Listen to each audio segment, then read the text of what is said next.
Une seconde victoire consécutive en amical pour l'AS Saint-Etienne, quelques jours après celle contre Villarreal sur le score de 3-1. L'AS Saint-Etienne affrontait cette fois-ci Montpellier, victoire 2-1. On va revenir sur cette rencontre qui a été très intéressante. Juste avant de commencer, n'oubliez pas de vous abonner, de liker la vidéo et on va débriefer cette rencontre.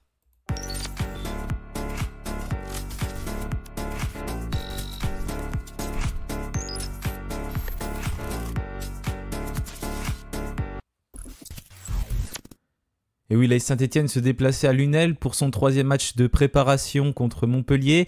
Une équipe de Ligue 1, un match donc très important, très intéressant aussi parce que Montpellier sera certainement dans le championnat de l'AS Saint-Etienne, dans ce mini-championnat on va dire de la Ligue 1, celle des places entre la 10 et la 20e, les équipes qui vont se battre. Pour cela, c'est plutôt l'objectif de Saint-Etienne, bien sûr, en début de saison. Déjà, se maintenir, puis voir ce qu'on peut faire ensuite.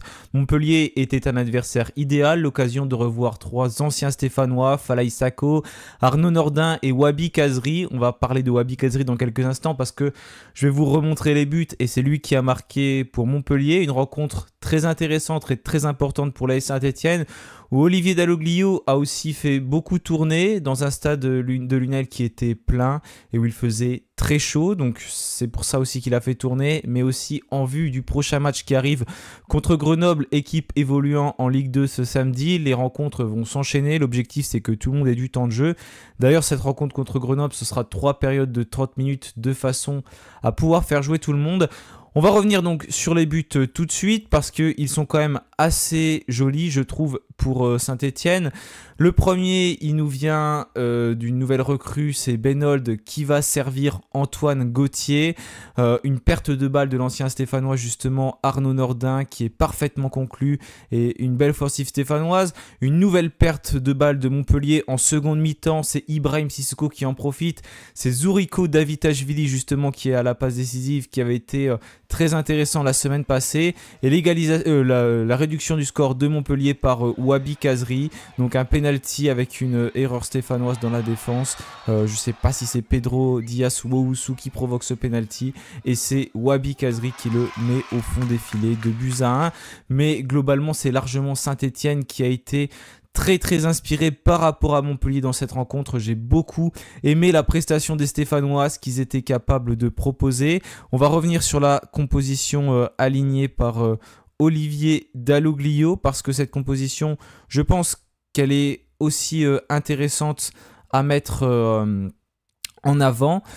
On avait Gauthier Larsonneur dans les buts. Sur le côté droit, gauche, on avait Denis Sapia, Dylan Batoubinsika, Abdelhamid et puis Nzouzi. On avait Louis Mouton, Antoine Gauthier, Benold, Augustine Boki et Ibrahim Sissoko. Voilà pour la composition stéphanoise en première mi-temps. Ce que j'ai beaucoup aimé, c'est le côté gauche, notamment la relation entre Nzouzi et Benold.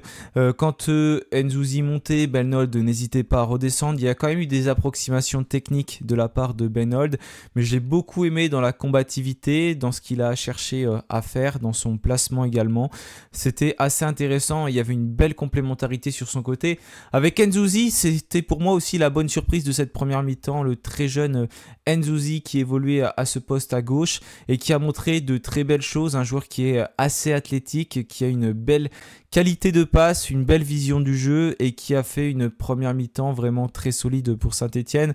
Donc bravo à lui en tout cas, j'espère qu'il va pouvoir enchaîner comme ça. Mais c'était assez intéressant de le voir parce que Ivan Masson n'était pas là. Le latéral stéphanois n'a pas joué durant cette rencontre, on n'a pas forcément de nouvelles. D'ailleurs on a pu revoir d'autres joueurs comme Florian Tardieu et Thomas Monconduit. Il y a encore quelques absents, notamment avec Mouefek qui n'était pas donc là et on ne sait pas ce qui va advenir de Mouefek pour l'instant. Donc on va voir ce qui va se passer concernant ce joueur. On a aussi vu Mika Nadé qui a fait son retour en seconde mi-temps. Pour revenir sur la composition stéphanoise, on avait aussi Denis Sapia sur le côté droit. J'ai beaucoup aimé la défense centrale, Batoubinsika, Abdelhamid. L'attaque montpelliéraine a été assez faible, cette équipe de Montpellier a été assez faible, mais c'est aussi parce que la défense centrale stéphanoise a été solide. On dit souvent que quand ça marche pas pour l'équipe adverse, qu'ils ont été faibles, mais il faut surtout louer aussi la prestation défensive des joueurs stéphanois. Je rappelle, dans une chaleur qui est quand même assez importante. On n'a pas eu de grosse chaleur jusqu'à présent, ça fait que 2-3 jours qu'il fait chaud. C'est pareil pour Montpellier, vous allez me dire, mais cette défense stéphanoise a bien résisté. Et j'ai beaucoup aimé aussi l'activité du milieu de terrain stéphanois, Fomba, Mouton, Gauthier. J'ai pas vraiment trouvé de flop sur cette rencontre côté stéphanois parce que l'activité, elle était très intéressante.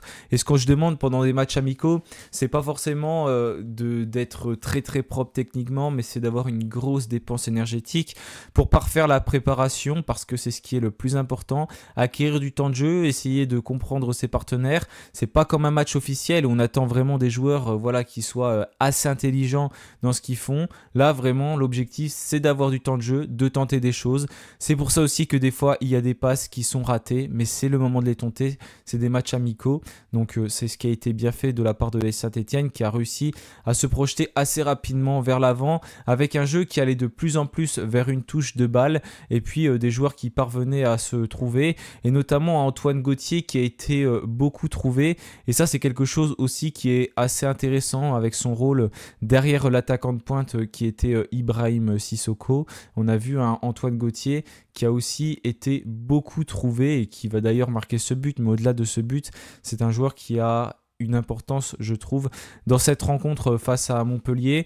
Il y a eu d'autres frappes de la part de Saint-Étienne. C'était plutôt équilibré en début de match et petit à petit, Saint-Étienne a vraiment pris l'ascendant. Je crois que la première frappe, elle est Sissoko, mais il était hors jeu. On a Boki qui s'est essayé, Ben Hold. On a pas mal de joueurs qui ont tenté. Donc ça, c'est vraiment quelque chose d'intéressant. Avec un Gauthier Larseneur, lui, qui a été plutôt tranquille. Il y a eu, attention, quelques petites têtes de Montpellier, notamment sur des coups de pied arrêtés, où ils ont un petit peu pris le dessus. Mais ça n'a jamais été trop dangereux. Soit Batou Binsika a réussi à dégager, soit Gauthier Larseneur est parfaitement intervenu. En seconde mi-temps, on n'a pas tant de changements que ça. On a Anthony Briançon qui rentre à la place de Abdelhamid, Michael Nadé qui va prendre la place de Batou Binsika, où c'était plutôt l'inverse. On a Kevin Pedro, le jeune joueur qui est rentré, le jeune latéral. On a Florian Tardieu, Thomas Monconduit et puis Zouriko Davitashvili. Il y a 1-0 à la mi-temps pour Saint-Étienne, donc avec ce but inscrit par Antoine Gauthier, et c'est totalement mérité. Et Saint-Étienne qui va ensuite marquer un second but grâce à Ibrahim Sissoko, une nouvelle perte de balle de la défense de Montpellier. Zouriko Davitashvili qui se saisit de ce ballon, qui joue une touche de balle sur Ibrahim Sissoko, qui va éliminer le gardien assez tranquillement et qui n'a plus qu'à pousser le ballon au fond des filets. Ça fait 2-0 pour Saint-Étienne. Et vraiment, là, ce que j'ai énormément aimé aussi sur cette deuxième mi-temps, c'est que physiquement, Saint-Étienne n'a pas baissé, n'a pas pêché. Une grosse activité de l'ensemble de l'équipe stéphanoise. Vraiment, tout le monde a été assez cohérent, très investi. Donc c'est ce que j'ai beaucoup apprécié. D'ailleurs, il n'y avait pas Mathieu Cafaro, en parlant des absents tout à l'heure, il n'était pas présent. Et on est assez haut sur le terrain. Il y a souvent 4, 5, 6 joueurs qui pressent assez haut et qui mettent en difficulté cette équipe de Montpellier, qui a vraiment du mal à ressortir les ballons et à se projeter vers l'avant. Il faut un exploit individuel en fin de match et ça provoque un penalty transformé par Wabi Kazri. Mais sinon, il n'y a pas vraiment d'offensive de la part de Montpellier. Il y a 1 ou 2 arrêts, bien évidemment, de Gauthier Larseneur, ce qui est tout à fait logique parce que Montpellier doit avoir aussi ses occasions. Mais Saint-Étienne a vraiment été très intéressant et on sent une équipe qui monte petit à petit physiquement contre Clermont, puis contre Villarreal et ensuite contre Montpellier. Des matchs aboutis, il va peut-être y avoir un peu de fatigue contre Grenoble. Ça reste des matchs de 30 minutes, mais ce qui est intéressant, c'est ce qui est produit par Saint-Étienne. Contre Clermont, il y avait pas mal de déchets, mais là, petit à petit, on sent que les joueurs commencent à mieux se trouver, à mieux se comprendre, à mieux se connaître. Et les nouvelles recrues, on a l'occasion de les voir. Davitashvili a encore fait une superbe entrée. Il y a pas mal de jeunes joueurs aussi qui font des belles choses. Donc bravo à eux. Sarawi également au milieu de terrain que j'ai beaucoup aimé, qui a récupéré des ballons. Tout le monde est vraiment investi et ça, c'est ça qui fait plaisir à voir. Va falloir bien évidemment continuer comme ça, continuer le mercato qui n'est pas terminé. Ça me permet de faire une transition et vous avez peut-être vu un article dans l'équipe concernant Irving Cardona qui devrait finalement quitter Augsbourg, qui voulait le conserver dans un premier temps et finalement le club allemand serait prêt à laisser partir son attaquant, mais il serait plutôt du départ du côté de la Liga espagnole pour partir à l'Espagnol de Barcelone. Donc c'est ce qui est plutôt évoqué. Le club serait même prêt à mettre une option d'achat automatique d'1,8 million d'euros l'été prochain. Voilà pour les informations qui sont sorties sur Cardona. On parle que Saint-Etienne s'intéresse toujours aux joueurs selon l'équipe, bien évidemment. Mais pour l'instant, c'est l'Espagnol Barcelone qui semble prioritaire. À moins que Saint-Etienne n'a pas vraiment fait tant une priorité que ça, parce qu'on a vu qu'on est capable de poser des sous. Hein. On le voit avec David Tachvili, on le voit avec d'autres joueurs, hein, même des joueurs qui sont pistés par la data comme Boki et Benold. Ils ne sont pas gratuits.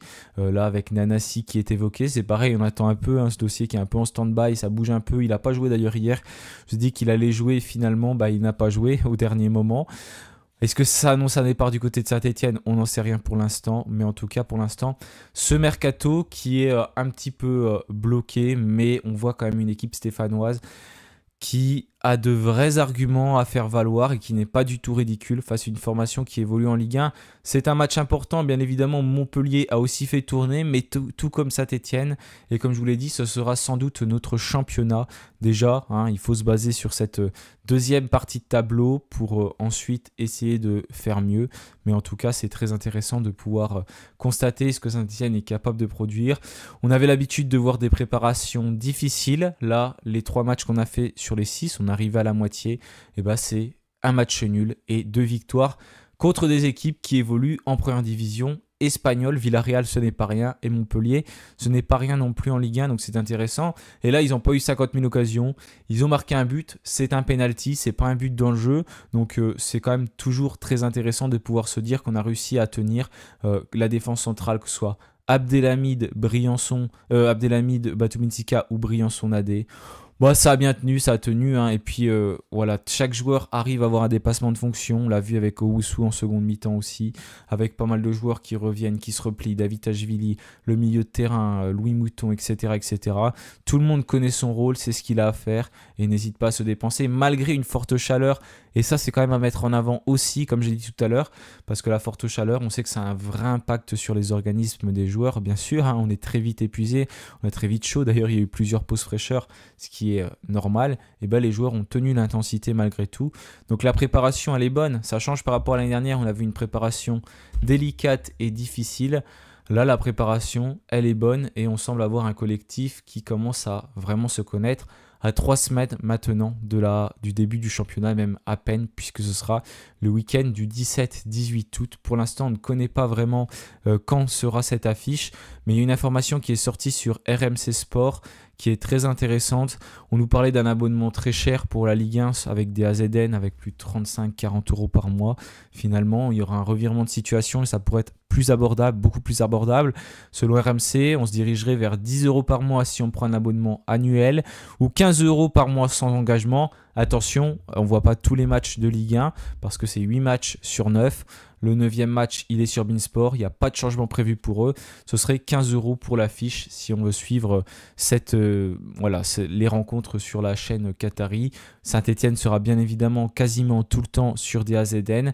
Donc si on veut suivre Saint-Etienne, on devrait s'en sortir pour un montant qui n'est pas trop cher. Affaire à suivre. Pour l'instant, ça n'a pas été annoncé officiellement. Mais c'est quand même une bonne nouvelle parce qu'on se demandait tous bien sûr comment on allait regarder les matchs de foot dans la légalité. Et ça pourrait se faire de façon assez normale parce que ça reste quand même à prix assez raisonnable si on compte qu'une offre. Parce que 25 € bien évidemment, ça peut commencer à faire cher. Ça, je suis d'accord. Mais bon, après, on peut regarder d'autres matchs. Ce ne serait pas que la Ligue 1. Contrairement à Prime Video où là pour le coup il n'y avait que la Ligue 1, ça paraissait abordable certaines fois, mais il y avait Ligue 1 et Ligue 2, il n'y avait pas d'autres sports, les chaînes étaient terminées quand il n'y avait pas de match de championnat de France. Donc là ça semble se diriger vers autre chose. Prochain match donc contre Grenoble, ce sera peut-être le moment où on va se retrouver ce samedi, à moins qu'il y ait d'autres actualités d'ici là, mais j'ai déjà fait une vidéo ce mardi, ce mercredi, donc on va voir, c'est vraiment s'il y a des grosses actualités que j'en sortirai une autre. Vous pouvez également réserver vos places pour le premier match de la saison contre Le Havre où je rappelle les 2 COP seront fermés. J'en ai parlé dans ma vidéo d'hier.